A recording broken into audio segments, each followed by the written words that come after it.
Hello दोस्तों, आपका ACS teaching में स्वागत है। आज आइए हम एनटीपीसी जो 2019 में एग्ज़ाम हुआ था उसके मैथ के क्वेश्चन के बारे में हम डिस्कशन करेंगे। उसमें से डिस्कशन जितने आए हुए हैं, आज हम नंबर सिस्टम के पूरे जितने नंबर सिस्टम के क्वेश्चन आए हुए हैं तो आज हम उनके देख लेंगे पूरे क्वेश्चन नंबर सिस्टम के किस टाइप के क्वेश्चन आते हैं, कैसे क्वेश्चन आते हैं। तो हम वीडियो को शुरू करने से पहले आपको ये बताना चाहते हैं कि चैप्टर वाइज हम क्लियर करेंगे, जिससे आपको पता चले कि कौन से चैप्टर से कितने नंबर के क्वेश्चन आ रहे हैं, किस टाइप के क्वेश्चन आ रहे हैं। तो आज आइए हम नंबर सिस्टम के क्वेश्चनों को देखते हैं। तो सबसे पहले देखते हैं हमारे पास ये है कि निम्नलिखित में से कौन सी अभाज्य संख्या है। तो इसके बारे में हम देखेंगे। तो अभाज्य संख्याओं के बारे में हमें आगे पता होना चाहिए कि अभाज्य संख्याएं क्या कहलाती हैं। तो अभाज्य संख्याएं क्या कहलाती हैं? ऐसी संख्याएं जो कितने बार कटें? 2 बार कटें। कितने बार कटें? 2 बार। मतलब एक स्वयं से कट जाए और एक से कटे, तो इसे क्या कहते हैं? अभाज्य संख्याएं। जैसे क्या है? जैसे 3 है। अब 3 किससे किससे कटता है? या 1 से कट जाता है और किससे कट जाता है? 3 से भी कट जाता है। जैसे हमारा 5 है, तो 5 भी क्या है? एक अभाज्य संख्या है। जैसे क्या? 1 से भी कट जाएगा और किससे कट जाएगा? 5 से भी कट जाएगा। ठीक है, तो ये अभाज्य संख्याएं कहलाती हैं। अभाज्य संख्याएं जिनके फैक्टर क्या हो, 2 से अधिक हो, वो क्या कहलाती हैं? भाज्य संख्याएं। तो अब हमको इसमें चेक करना है कि कौन सी अभाज्य संख्याएं हैं। तो हम अभाज्य संख्याएं मतलब निकालना थोड़ा सा टफ रहता है, लेकिन हम भाज्य संख्या बड़े आसानी से हम निकाल सकते हैं। तो हम इसको भाज्य संख्या निकालने के लिए आगे हम क्या करते हैं, जो अभाज्य संख्या निकालने के लिए जो भाज्य होंगी उनको निकाल देंगे और जो बचेगी वही अभाज्य संख्याएं हो जाएंगी।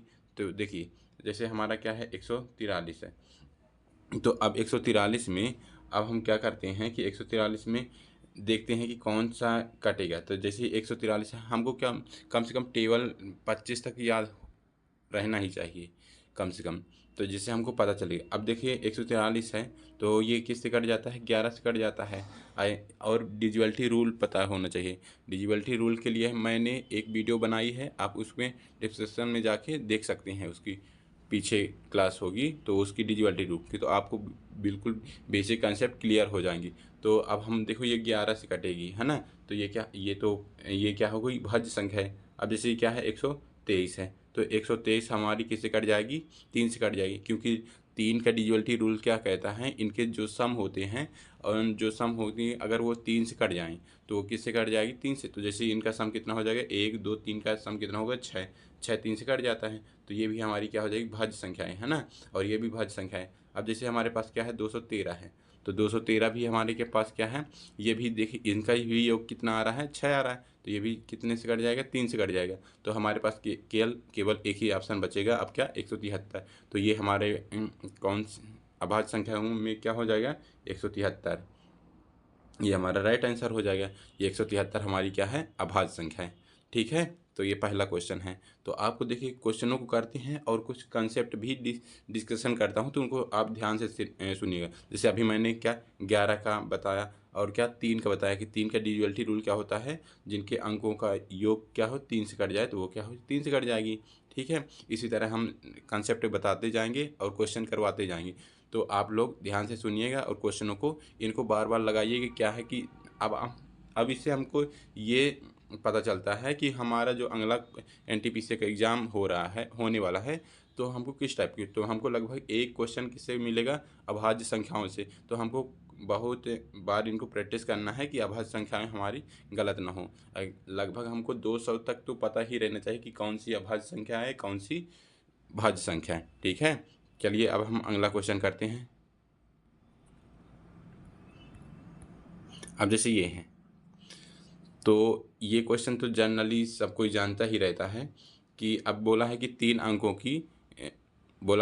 अंकों की सबसे छोटी अभाज्य संख्या है। तो आगे हम क्या कर देंगे? छोटी ही अभाज्य संख्या निकालनी। तो देखिए अभी इनमें से सबसे छोटी कौन सी है? 101 है। ठीक है, तो आगे हम क्या है, डायरेक्ट आंसर नहीं कर देंगे, हम चेक करते हैं कि क्या 101 हमारी क्या है, अभाज्य संख्या है कि नहीं। तो अब 101 है तो हम आगे क्या करेंगे, 2 से चेक करेंगे। तो 2 का डिविजिबिलिटी रूल क्या है कि जो लास्ट में क्या 2, 4, 6, 8 और 0 है तो वो 2 से कट जाएगी, तो इसमें कुछ नहीं आ रहा। इसी तरह क्या 3 का अंकों का योग होना चाहिए, तो ये भी नहीं हो रहा। 4 में लास्ट के 2 अंक, ये भी नहीं हो रहा। 5 का भी नहीं हो रहा। 6 का जब 2 से नहीं कटा ना 3 से, तो 6 से भी नहीं कटेगा। इसी तरह क्या 7 का, तो 7 का देखिए डिवाइड कर लेंगे तो नहीं कटेगा, ठीक है। इसी तरह क्या 8 का, 8 के 3 अंकों का मतलब जो 3 अंक होने चाहिए वो 8 से कटना चाहिए। इसी तरह 9 का योग होना चाहिए, तो लगभग 11 से भी नहीं कटेगा और 13 से। जब हम इतनी सारी चेक कर लेंगे तो अगर नहीं आ रहा तो हम क्या कर देंगे, यही आंसर कर देंगे। 101 हमारा सबसे छोटी संख्या हो जाएगी, ठीक है। और लगभग अगर हम 200 तक याद कर लेते हैं कि कौन सी अभाज्य संख्या है कौन सी भाज्य संख्या है, तो हमको ज़्यादा दिक्कत प्रॉब्लम नहीं होगी, ठीक है। अब अगला क्वेश्चन करते हैं। देखिए अगले में अब इसमें से लिखा है निम्नलिखित में से किस युग्म की संख्याएं सह अभाज्य हैं। तो अब सह अभाज्य में क्या कहलाता है इसके बारे में जानेंगे। सह अभाज्य बोले तो उनका एलसीएम कितना आना चाहिए, एलसीएम कितना आना चाहिए, 1 आना चाहिए, ठीक है। तो क्या कहलाती है सह अभाज्य, या कि वो किसी से कटे नहीं, ठीक है। तो अब जैसे अब हम इनका क्या करें, एलसीएम निकालते हैं। तो एलसीएम कितना आ जाएगा इसका, जैसे 3 आ जाएगा, जैसे 12 और क्या 27, तो इनका एलसीएम कितना आ जाएगा 3। तो ये क्या है अभाज्य मतलब सह अभाज्य नहीं है, ठीक है, ये भी नहीं होगी। अब जैसे क्या है 36 और क्या 20, तो 36 20 में मतलब दोनों संख्याओं को जो डिवाइड कर दे वो सहभाज्य नहीं है। तो ये 36 और 20 ये भी 4 से कट जाएगी, ये भी 4 से कटेगा, तो ये भी नहीं है। इसी तरह हमारे पास क्या 21 और 56 है। तो 21 56 क्या हो जाएगा, जैसे 21 56 देखो ये 21 किससे हो जाता है, 7 से डिवाइड हो जाता है, और 56 भी क्या है 7 से डिवाइड हो जाता है। तो ये भी क्या हो जाएगा मतलब क्या सहभाज्य नहीं है। तो हमारे पास क्या है, एक ही ऑप्शन बचा क्या 28 81, ये हमारा क्या है सहभाज्य संख्याएं हुई बन जाएंगी। अब इसी तरह हम क्या सहभाज्य का कंसेप्ट क्या देखें कि जिनका एचसीएफ 1 आए। अब जब इसी तरह का क्वेश्चन आएगा तो आप लोग कर लेंगे, ठीक है। चलिए अगला क्वेश्चन करते हैं हम। अब हमारे पास आया क्या गेरा का डिजिटल रूल। तो मैं आपको बोलता हूँ कि विभाज्यता का नियम बहुत वेरी इंपॉर्टेंट है, ठीक है। तो आप इसको मतलब बोला जाए कि विभाज्यता का नियम कैसे जानेंगे, तो मैंने एक वीडियो बनाई है, उसमें आप डालेंगे कि विभाज्यता के नियम, तो आपको वो वीडियो मिलेगी। मैं नहीं तो लिंक पिन कर दूंगा, तो आप उसी से पूरे भी डिजिटल रूल पढ़ सकते हैं। अब देखिए हमारा 11 के विभाज्यता नहीं, तो मैं यहीं डिस्कशन करते जाऊंगा, तो आप लोग ध्यान से सुनिएगा, ठीक है। अब जैसे हमारे पास क्या है 11 का ड्यूल, तो अब 11 का रूल होता है कि हमारे मतलब एक एक अंक छोड़ते जाते हैं और उनका योग करते जाते हैं। जैसे हमारे पास अभी क्या है, जैसे लेते हैं 9 लेते हैं, क्या 9 लिए, फिर क्या लिए 2 लिए, फिर क्या लिए 8 लिए, और क्या लिए 6 लिए, और हम क्या कर देते हैं बराबर कर देते हैं।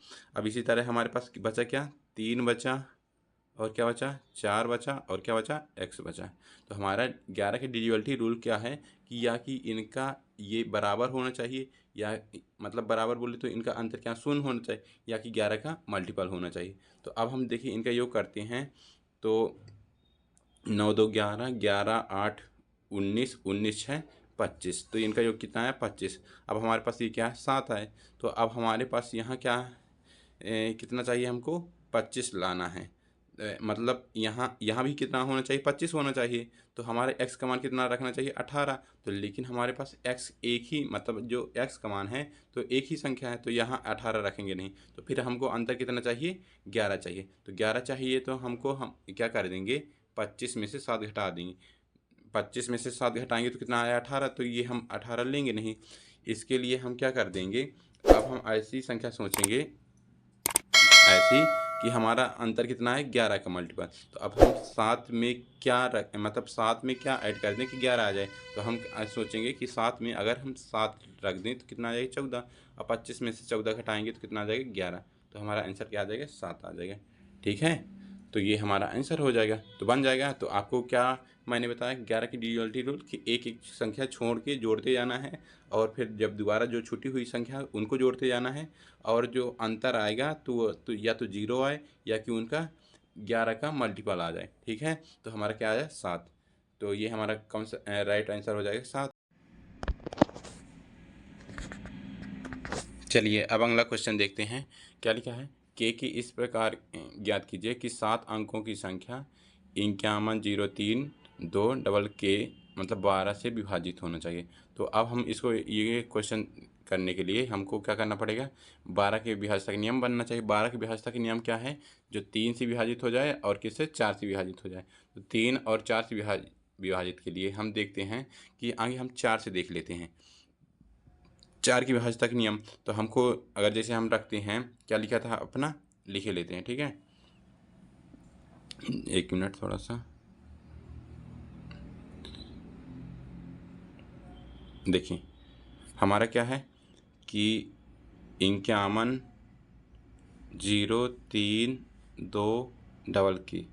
अब अगर हम क्या रखते हैं 6 रखते हैं, तो क्या 6 मतलब 6 रखेंगे, 6 से 4 से विभाजित है नहीं है। और जैसे तो हमारा ये क्या हो जाएगा, ये नहीं होगा। इसी तरह हमारा क्या रखते हैं 2 रखते हैं, तो 2 क्या 2 2 तो 22 क्या 4 से विभाजित है नहीं है। अब हम रखते हैं क्या 4, तो 4 क्या 4 से विभाजित है, तो हाँ है। तो लेकिन 4 से विभाजित है, लेकिन 3 से भी विभाजित होना चाहिए। तो इनके 3 से विभाजित होने के लिए इनके अंकों का योग करना चाहिए। तो हम इनका जोड़ेंगे क्या, 4 4 8, 8 2 10, 10 3 13, 13 13 1 14, 14 14 5 19, 19 हमारा क्या है 3 से विभाजित नहीं है, तो ये अपना नहीं होगा।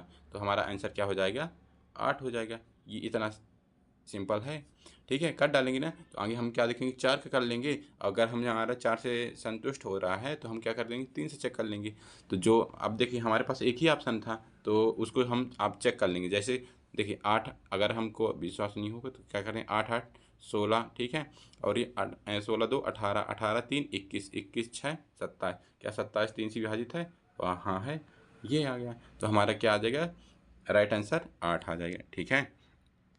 इसी तरह हम अगला क्वेश्चन करते हैं। देखिए अब ये भी क्वेश्चन वेरी इंपॉर्टेंट है। लिखा है 41 की पावर 43 प्लस 43 की पावर 43। तो जब भी आपको इस तरह के क्वेश्चन आए तो आपको कुल मिला के आप क्या करिएगा, इन दोनों को क्या करना है जोड़ देना है, जोड़ देना है। तो 41 और क्या 43 कितना आ जाएगा बताओ 84। तो हमारा क्या आ जाएगा राइट आंसर 84। अब ये होता कैसे है, अब देखिए ये a की पावर n और क्या लिखा है b की पावर n, ठीक है। और ये हमारे पास n क्या है विषम संख्याएं हैं।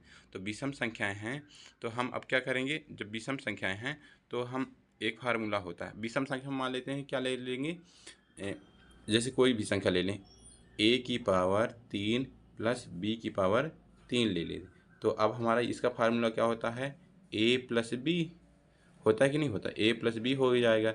और यहाँ क्या आ जाएगा A square plus B square minus A B, ये फार्मूला होता है। तो हमारा देखो a प्लस बी, ए हमारा कितना है 41 है, बी कितना है 43 है। तो ये हमारा आंसर आ जाएगा 84 आ जाएगा।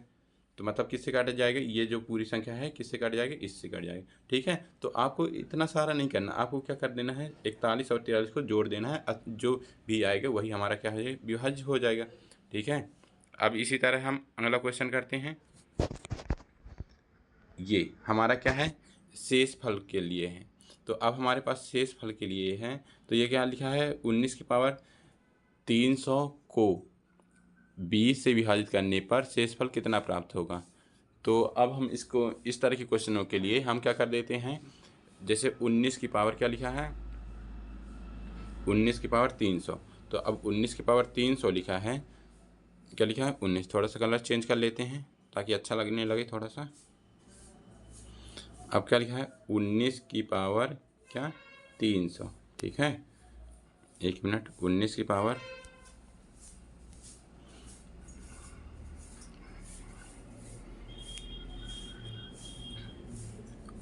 19 की पावर 300।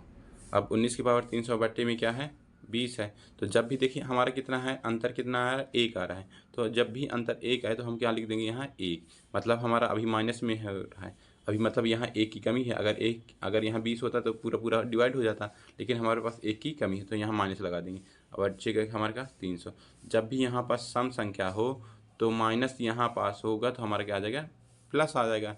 अगर यहाँ पास माइनस है और यहाँ क्या है विषम संख्या होगी तो हमारे यहाँ क्या है ये माइनस, लेकिन हमारे पास यहाँ क्या है सम संख्या, हमारा आंसर क्या आ जाएगा 1 आ जाएगा, बन जाएगा। ठीक है, चलिए अब आगे देखते हैं। अब अगला क्वेश्चन है, किसी संख्या को 280 से विभाजित करने पर 73 शेष बचता है, उसी संख्या को 35 से विभाजित करने पर कितना शेषफल बचेगा। तो जब भी इस तरह के क्वेश्चन आपको मिलेंगे शेषफल वाले, तो आपको यहाँ क्या लिखेगा, 280 से विभाजित करने पर कितना बचता है 73 शेषफल बचता है, उसी संख्या को क्या 35 से विभाजित करना है। तो आपको क्या करना है कि जो शेषफल कितना है हमारा 73 है, तो 73 को हमको किससे भाग कर देना है 35 से, सीधे आंसर।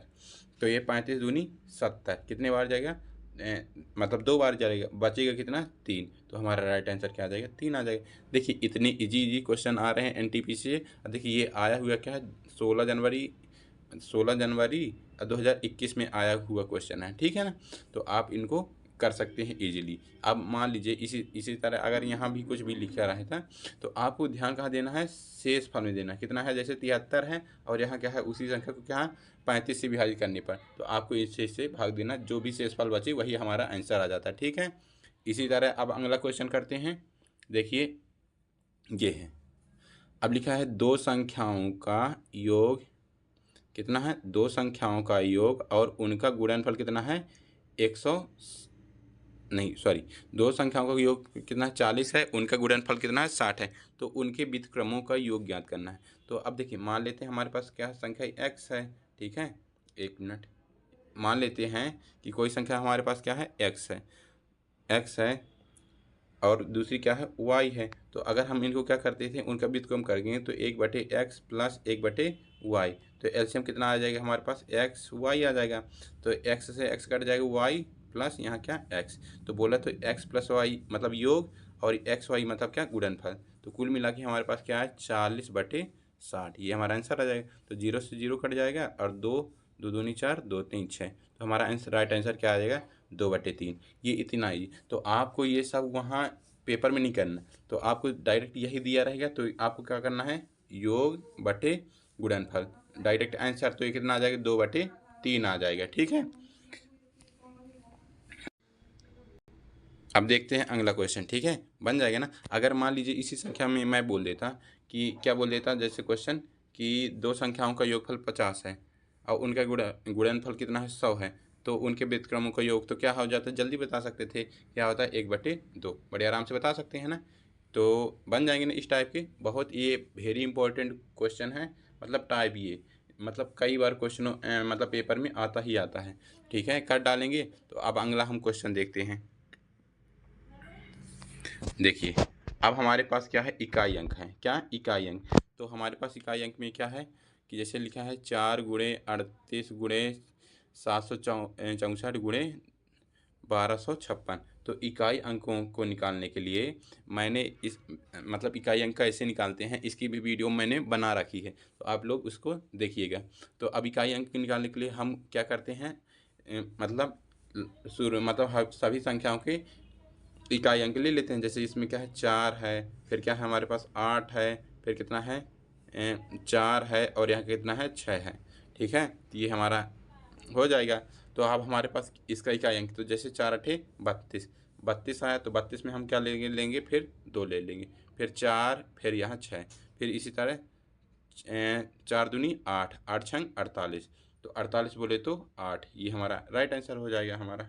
ठीक है, आप डायरेक्ट भी कर सकते हैं, 4 8 32, 2 बचा ना, और ये क्या 2 में से फिर 4 का गुना करेंगे, 4 दूनी 8, फिर 8 में से 6, तो 8 छंग 48, तो हमारा राइट आंसर क्या हो जाएगा 8 आ जाएगा। ठीक है, अब देखते हैं अगला क्वेश्चन।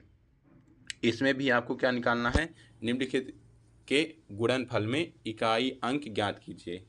तो अब हमको इसमें भी क्या निकालना है, इकाई अंक निकालना है। तो ध्यान देंगे इसका इकाई अंक निकालने के लिए। आप देखें थोड़ा सा कि जैसे ये क्या है 91 है, कितना 91 गुणे 92 गुणे 93 गुणे 94 गुणे 95 गुणे, ऐसे डाइडस करते जाएंगे, कहाँ तक जाएगा गुणे में 99 तक जाएगा। तो अब देखिए हमारे पास क्या आ गया 5 आ गया। तो 5 आ गया। अगर भी कहीं भी 5 आ जाए और एक क्या आ जाए, सम संख्या आ जाए, तो उसका इकाई अंक क्या आता है, 0 आता है। इतना हम नोट कर लेंगे, ठीक है ना। ठीक है, तो अगर कहीं भी क्या आए, 5 आए और क्या उसके कोई भी संख्या में क्या आ जाए, सम संख्या है, तो अगर या उनका क्या है मल्टीपल आएगा तो वो हमारा क्या आ जाएगा, 0 आ जाएगा। ये हमारा राइट आंसर हो जाएगा, बन जाएगा। इसी तरह अब अगला क्वेश्चन देखते हैं, इसका इकाई अंक। फिर भी ये मतलब देखिए इकाई अंक कितना इंपॉर्टेंट है, हर पेपर में इकाई अंक आया हुआ है, ठीक है। तो अब देखिए इसका इकाई अंक में, तो अब हमारे पास लेना हमको क्या है, इकाई अंक के लेना है, केवल कितने अंक लेना है, इकाई अंक का लेना है, ठीक है ना। अब जैसे हमारे पास क्या है 1234, तो 1234 में हम क्या ले लेंगे, 4 ले लेंगे। 1234 में हम क्या ले लेंगे, 4, और ऊपर हमारे पास क्या है 102, ये लिख देंगे। प्लस क्या है हमारे पास, इसमें भी क्या है 4 है, और यहाँ क्या है 103। तो मैं आपको 4 का विभाज्यता का नियम बताया हूँ कि अगर 4 में क्या है विषम संख्या आए तो हमारा क्या आता है, 4 आता है। अगर 4 में क्या है कोई सम संख्या आ जाएगी तो हमारा क्या आ जाता है, 6 आ जाता है। इतना आप लोग ध्यान रखेंगे। अगर 4 की पावर 1 होगी मतलब क्या विषम संख्या होगी तो हमारा राइट मतलब क्या इकाई अंक क्या है, 4 आएगा। अगर सम संख्या होगी तो 6 आ जाएगा, ठीक है। तो अब हमारे पास यहाँ क्या है, सम संख्या है, ये 2 है ना, 102, तो ये हमारे पास सम संख्या, सम संख्या में क्या आएगा, 6 आ जाएगा। और यहाँ क्या है 103 है, तो ये क्या आ जाएगा, विषम है, तो यहाँ क्या है 4 आएगा। इनका योग करेंगे 110, तो इकाई अंक क्या आ जाएगा, 0 आ जाएगा, ठीक है। तो ये हमारा इकाई अंक वाला होगा, ठीक है। अब अंक हम थोड़ा सा फास्ट करा रहे हैं क्योंकि हमारे पास टाइम भी कम है और थोड़ा सा इनको इजी भी है, इतने टफ भी नहीं है, तो आप लोग कर सकते हैं बड़े इजीली से, है ना। अब हमारे पास क्या, तो हमने क्या क्या पढ़ा बताइए, शेषफल प्रमेय से आ जाता है, ठीक है। और अभी इसके पास इकाई अंक पढ़े, ठीक है, और विभाज्यता के नियम, और इसके बाद क्या करें, मतलब शेषफल प्रमेय पढ़े हैं। तो मतलब जितने आप लोग पढ़ चुके हैं ना, तो उनमें एक क्या बना लेंगे, मतलब कि किस किस से टाइप से आया है, तो आप उनको क्या वीडियो को बार बार देखेंगे तो आपको बनने लगेंगे, ठीक है। अब देखते हैं इसका क्या, गुणनखंडों की संख्या निकालना। गुणनखंडों की संख्या निकालने के लिए हम देखते हैं, ठीक है। अब हमारे पास क्या है 4200 है, तो इसको गुणनखंडों की संख्या निकालने के लिए हम सबसे आगे इसका क्या करते हैं, फैक्टर करते हैं। तो जैसे फैक्टर करेंगे तो हम जैसे क्या लिखेंगे 4200, तो 4200 गुणे क्या 100 कर देंगे, तोड़ देंगे। तो अब हम तोड़ेंगे तो ये क्या आएगा बताओ, 7 गुणे 6, 7 छंग 42 आ जाएगा, ठीक है। अब यहाँ क्या, इसको हम क्या कर रहे हैं 25 गुणे 4, तो 5 की पावर 2, और यहाँ 2 की पावर 2, ठीक है। अब हम देखें और भी तोड़ सकते हैं इसको, दो जैसे ये 7 है और ये क्या 3 गुणे 2 कर सकते हैं, और यहाँ क्या है 5 की पावर 2 है, और यहाँ क्या 2 की पावर 2 है। अब हमारे पास 2 कितने हैं, 3 हैं, ठीक है। तो लांच लिखते हैं, 2 की पावर क्या 3 आ जाएगा। इसी तरह 3 की पावर 1 है, 5 की पावर क्या है 2 है, और 7 की पावर क्या है 1 है, ठीक है। कट डालेंगे। तो अब हमको गुणनखंडों की संख्या निकालने के लिए, जैसे यहाँ के पास क्या है 3 है, तो हम 1 बढ़ा के लिखते हैं, तो ये 4 लिख देंगे। जैसे यहाँ पास 1 है तो यहाँ कितना लिख देंगे, 2 लिख देंगे। इसी तरह क्या 2 है तो यहाँ क्या क्या लिख देंगे, 3 लिख देंगे। यहाँ पास 1 है तो यहाँ कितना लिख देंगे, 2 लिख देंगे, बन जाएगा। तो ये हमारे पास ये क्या है गुणनखंड। अब हम क्या कर देंगे इनका गुणा, 4 दूनी 8, 8 त्रिक 24, 24 दूनी 48, तो ये हमारा राइट आंसर क्या हो जाएगा, 48 बन जाएगा। तो आप लोगों को मैं एक होमवर्क देता हूँ, आप लोग कमेंट करके इनका बताइएगा कि जैसे 360 का क्या होगा, 360 का, ठीक है। और हमारे पास 720 का है, तो आप लोग 720 में बताइएगा कि क्या होगा इसका गुणनखंडों की संख्या। अब अगला क्या है क्वेश्चन, आप इसको भी आप लोग करिएगा कि क्या लिखा है 12288 की कितने गुणनखंड हैं, आप लोग इसको करिएगा। ना बने तो आप लोग कमेंट करके बताइएगा, तो मैं अगले वीडियो में आपको इसको बता दूंगा। हालांकि इजी है तो कर लीजिएगा, ठीक है। मैं मतलब हर क्वेश्चन एक ही क्वेश्चन करवा रहा हूँ, आपको इसके कई क्वेश्चन मिलेंगे, तो आप लोग करिएगा, ठीक है। चलिए, अब ये हमारे पास क्या है 120 के कितने विषम भाजकों की संख्या है। तो अब इसको करने के लिए हम फिर से वही करेंगे, गुणनखंड निकालेंगे। अब जैसे हमारे पास क्या है 120 है, तो 120 में क्या क्या होते हैं बताएं, जैसे 40 गुणे 3 कर देंगे। इसी तरह हम क्या 5 गुणे 8 कर देंगे और गुणे 3 कर देंगे। इसी तरह क्या 5, अब देखो 8 को क्या लिख सकते हैं 2 की पावर 3 और यह क्या 3 कर देंगे। ठीक है, तो अब हमको क्या विषम और सम भाज को, तो हम सम को निकालना थोड़ा सा टफ रहता है, विषम को निकालना आसान रहता है। तो अब देखिए हम क्या करेंगे, पहले हमको क्या दिया है विषम दिया है, तो हमारे पास विषम क्या है 5 की पावर 1 और 3 की पावर 1, तो एक एक क्या कर देंगे इनमें ऐड कर देंगे, तो 2 गुणे 2, तो हमारे पास क्या है 4। तो पहले ऑप्शन में कहाँ 4 है, ये हमारा राइट आंसर हो जाएगा, बन जाएगा। ठीक है, कर डालेंगे। चलिए अब हम नेक्स्ट क्वेश्चन देखते हैं। ये रहा है आपका नेक्स्ट क्वेश्चन। जैसे हमारे पास क्या है, क्या बोला है कि क्या लिखा है 2,29,301 में 9 के स्थानीय मान और अंकित मान में अंतर। तो स्थानीय मान क्या कहलाता, अंकित मान। तो स्थानीय मान में ध्यान देंगे क्या कहलाएगा कि जहाँ पास हमारा क्या है 9 है, तो 9 क्या है 9, और जितने अंक आगे होंगे तो कितने आगे हैं, मतलब जैसे ये 1 2 3, कितने हैं 3 अंक, तो ये हो गया। अब बोला है कि 9 का अंकित मान, अंकित मान क्या कहलाता है, जाति मान कहलाता है, उसी को कि हम इंग्लिश में क्या बोलते हैं फेस वैल्यू। तो हमारे पास 9 का 9 ही लिख देंगे और घटाएंगे, तो घटाएंगे तो हमारे पास क्या आ जाएगा 1 आ जाएगा, 9 आ जाएगा, 9 आ जाएगा और 8 आ जाएगा, तो ये हमारा क्या आ जाएगा अंकित मान में अंतर आ जाएगा। ठीक है, अब हमारा लास्ट क्वेश्चन है, इसको देखते हैं। अब हमारे पास लास्ट क्वेश्चन ये है, तो आप लोग इसको क्या कर सकते हैं, नहीं तो मैं ही बता देता हूँ। जैसे ये हमारे पास क्या है 7 का स्थानीय मान और अंकित मानों का योग, तो अंकित मानों और हमारे पास जैसे क्या है 7 है, तो 7 के बाद कितने जीरो हैं, कितने अंक हैं 3 अंक हैं, 2 अंक हैं सॉरी, तो 2 अंक लिख देंगे, जीरो लगा देंगे, और 7 का क्या लिख देंगे 7, इनका योग कितना आ गया 707 आ जाएगा। ये तो ईजी था। तो ये हमारे क्या हुए पूरे नंबर सिस्टम के NTPC में जो आए हुए क्वेश्चन हैं। तो अब हम क्या करेंगे, अगला एलसीएम का चैप्टर लेंगे और इसी तरह हम पूरी सीरीज रेलवे सीरीज चलाएंगे और पूरे आपको जो प्रीवियस ईयर क्वेश्चन हैं तो उनको कवर कर डालेंगे। ठीक है, तो अगर हमारा वीडियो अच्छा लग रहा है तो लाइक करें और कमेंट करें ज़रूर। ठीक है, थैंक यू।